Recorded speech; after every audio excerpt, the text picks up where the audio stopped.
ঠাকুরের বিরচিত কবিতা আমি।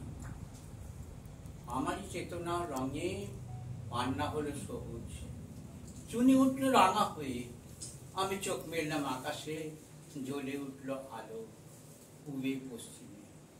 গোলাপের দিকে চেয়ে বললাম সুন্দর সুন্দর হলে সে। তুমি বলবে যে তত্ত্ব কথা, এ কবির বাণী নয়। আমি বলবে সত্যতা, এ কাব্যই আমার অহংকার। মানুষের অহংকার পটেই বিশ্বকর্মার বিশ্বসূত্র। তত্ত্বজ্ঞানী জপ করছেন নিঃশ্বাসে প্রশ্বাসে, না না না, না পান্না, না চুনি, না আলো, না গোলাপ, না আমি, না তুমি। ওদিকে অশিল্পিনী, তিনি স্বয়ং করছেন সাধনা। মানুষের সীমা নাই, তাকেই বলে আমি।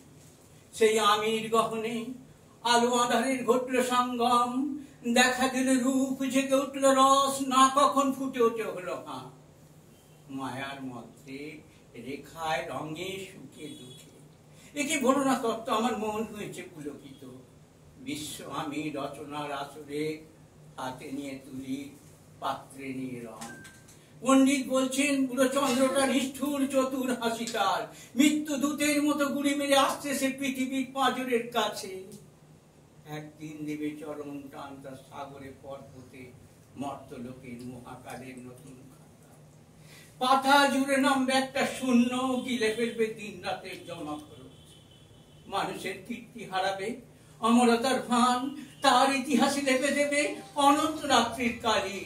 মানুষের যাবার দিনের চোখ বিশ্ব থেকে নিকিয়ে নেবে রং, মানুষের যাবার দিনের মন বিশ্ব থেকে ছিনিয়ে নেবে রস। শক্তির কম্পন চলবে আকাশে আকাশে, জ্বলবে না কোথাও আলো। বিনাহীন সবাই যন্ত্রীর আঙুল নাচবে, বাজবে না সুর। সেদিন কবিত্বহীন বিধাতা একা রবেন বসে, নীলিমাহীন আকাশে, ব্যক্তিত্ব হারা অস্তিত্বের গণিত তত্ত্ব নিয়ে। তখন বিরাট বিশ্বভুবনে, দূরে দূরান্তে, অনন্ত অসংখ্য লোকে লোকান্তরে এ বাণী ধ্বনিত হবে না কোনোখানে, তুমি সুন্দর, আমি ভালোবাসি।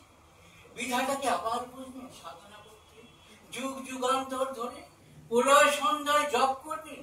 কথা কও, কথা কও, বলবেন বলো তুমি সুন্দর, বলবেন বলো আমি ভালোবাসি।